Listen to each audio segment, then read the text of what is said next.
États, le fait du jour. Les chefs d'État des pays du G7 se sont réunis depuis hier dans la cité thermale d'Évian-les-Bains. Un énième sommet aux multiples enjeux diplomatiques avec ce matin la présence de Donald Trump et de Volodymyr Zelensky à la table des discussions. Mais à quoi servent vraiment ces G7 ? Vraie question que peu se pose. Le politologue Christophe Boutin est avec nous pour nous éclairer sur le sujet. Bonjour Christophe Boutin. Bonjour. Bonjour Christophe Boutin, merci d'être en direct avec nous aujourd'hui sur Sud Radio. Effectivement, le G7 fut créé en 1975, me semble-t-il, à l'initiative du président Valéry Giscard d'Estaing, de façon à ce que les grandes puissances économiques du monde puissent se concerter. Ça faisait suite, vous savez, à la première crise pétrolière de 73. Aujourd'hui, en 2026, d'abord, est-ce que le G7 a-t-il encore un sens vu, j'allais dire, le fractionnement des relations internationales? Et surtout, est-ce que la France y joue encore le rôle, a-t-elle encore le poids qu'elle avait en 1975? Alors, vous avez raison, en 1975, le président Giscard d'Estaing est le fondateur. C'est lui qui, après le choc pétrolier, essaye de créer cette coordination entre notamment les États-Unis et l'Allemagne. Là, le G7, c'est quelque chose qui fonctionne de manière régulière. C'est vrai qu'il y a une concurrence avec le G20 qui est élargie et qui offre une dimension mondiale beaucoup plus intéressante. Maintenant, le G7 reste quand même, je dirais, l'élément central ou référentiel de ce qu'on pourrait appeler le bloc occidental, avec 3 pays membres de l'Union européenne, plus le Royaume-Uni. On peut les rappeler, Christophe Boutin, justement. Donc, oui, alors la France, l'Italie et l'Allemagne, les 3 pays membres de l'Union européenne. Voilà. Le Royaume-Uni, ex-membre de l'Union européenne. Et puis le Canada et les États-Unis. Voilà les membres, en sachant que siège aussi, ou du moins assiste, la Commission européenne d'une part, et le président du Conseil européen d'autre part. Donc les 2 représentants des 2 institutions les plus importantes de l'Union européenne. Et le Japon et la Russie n'ont jamais pu intégrer. Ils ont été candidats. Alors, voilà.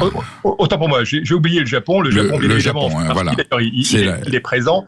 La Russie, non, la Russie fait partie du G20, ou du moins a fait partie du G20, mais on voit bien qu'actuellement, la préoccupation principale de ce G7 d'Évian, c'est la crise ukrainienne, et on comprend que la Russie, dans ce cas-là, n'en fasse pas directement partie. Elle est partie prenante, on est d'accord. Aujourd'hui, le G7, c'est quand même bien que ces puissances continuent à se concerter, même si leur marge d'action est un petit peu perturbée par les positions que le président Trump a données aux relations internationales récemment.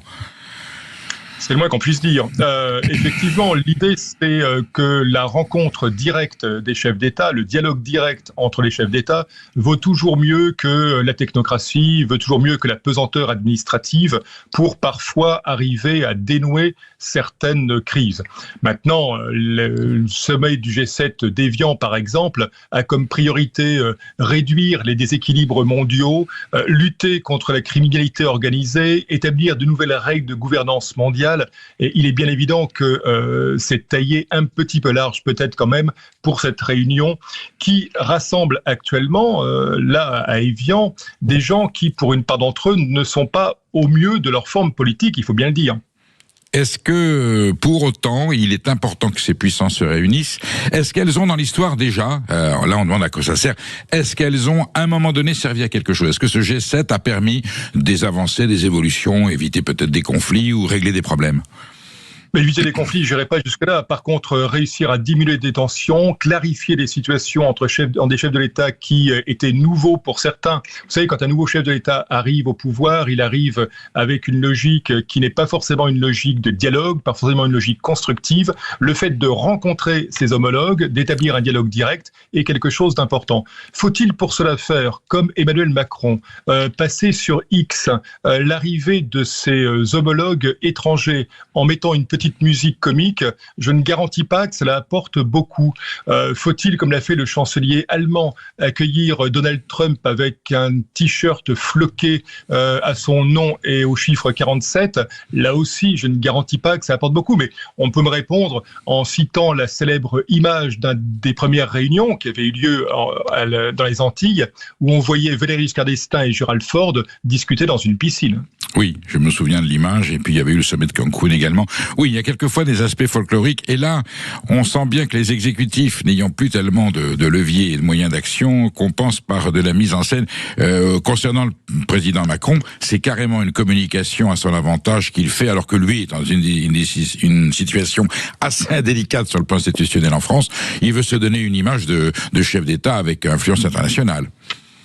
Mais oui, mais c'est un peu la même chose pour le Premier ministre britannique Keir Starmer, qui n'est pas au mieux de sa forme politique et très contesté en interne. Presque partant, bien sûr. Donald Trump vient de signer un accord, ou va signer, nous dit-on, parce qu'avec lui, on ne sait jamais si c'est fait ou à faire, un accord avec la République d'Iran qui est quand même partiellement au moins une défaite pour les USA. Aucun des objectifs initiaux ne sont réalisés.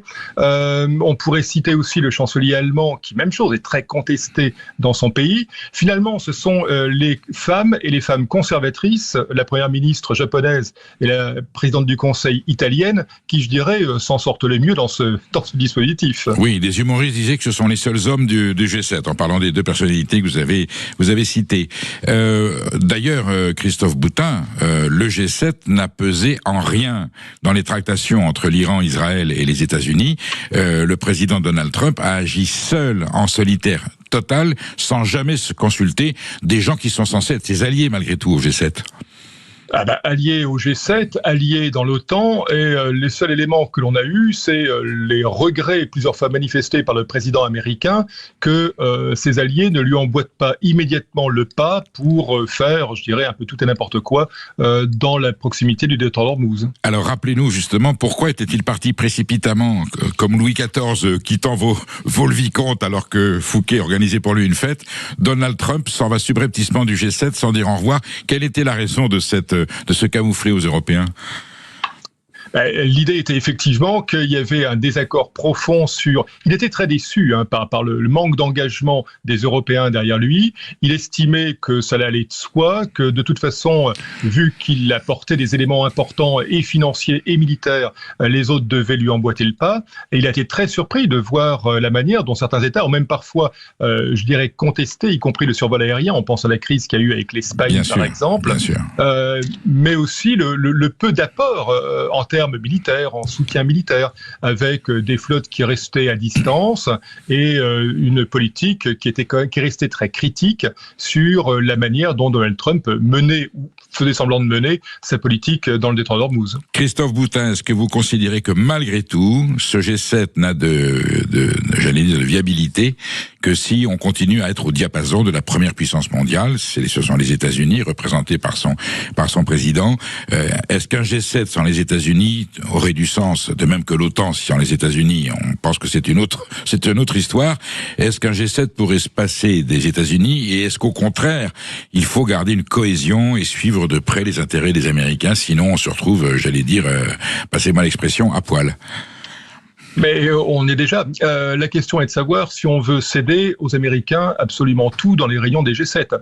Ce qui se passe, c'est qu'il y a normalement une coordination entre les États européens, les trois membres de l'Union européenne, la France, l'Italie et l'Allemagne, qui se coordonnent pour essayer d'avoir une position commune dans certains dossiers qu'on sait conflictuels avec les États-Unis. Je pense au climat, je pense au rapport avec la Chine, je pense même à la manière de concevoir le commerce international, mesures protectionnistes pour Trump, libre-échangisme au contraire pour l'Union européenne. Là, dans le sommet d'Évian, il y a un des éléments importants qui touche au numérique et à l'intelligence artificielle. On sait là aussi qu'il y a un désaccord entre les approches des États-Unis et les approches de l'Union européenne, beaucoup plus normatives, beaucoup plus restrictives, beaucoup plus contrôlées, dans le cas européen, que dans le cas états-unien.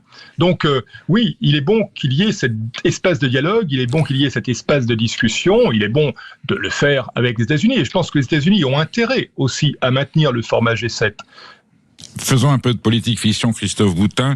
Si la Russie réintègre le cadre de l'arc européen, si les institutions russes renouent avec la démocratie, un état de droit respectable, est-ce que on pourrait envisager l'entrée de la Russie? Gorbatchev a essayé de l'obtenir, l'entrée de la Russie donc dans le G8, ce qui serait le G8. Est-ce que ça permettrait de redistribuer un peu les rapports de force et peut-être de consolider le poids de l'Europe dans ce cadre des relations internationales? Je dis bien si.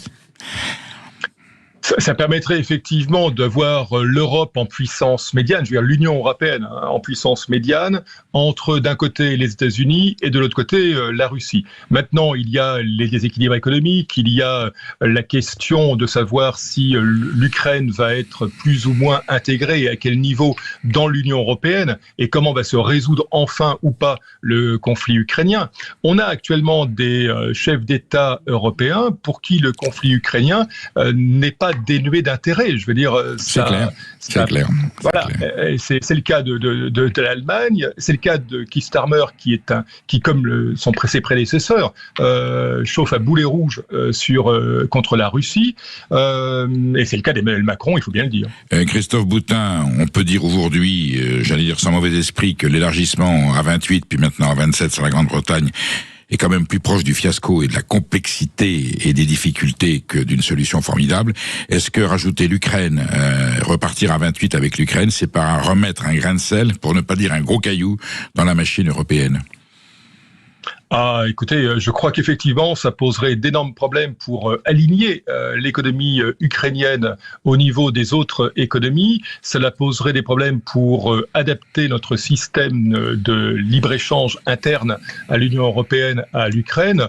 L'adaptation ne sera pas sans difficulté, sans coût particulièrement importants et sans coûts qui seront ici les coûts payés par les contribuables actuels de l'Union européenne telle qu'elle existe. Merci Christophe Boutin pour vos avis pertinents et j'aurai bien entendu besoin d'avoir à nouveau vos avis parce que je suppose que cette conjoncture va évoluer. À très bientôt sur Sud Radio. Comment vous informez-vous ? Lisez-vous encore le journal ? Regardez-vous encore la télé ? Écoutez-vous Sud Radio ? Ou consultez-vous uniquement les réseaux sociaux ? Dites-le nous.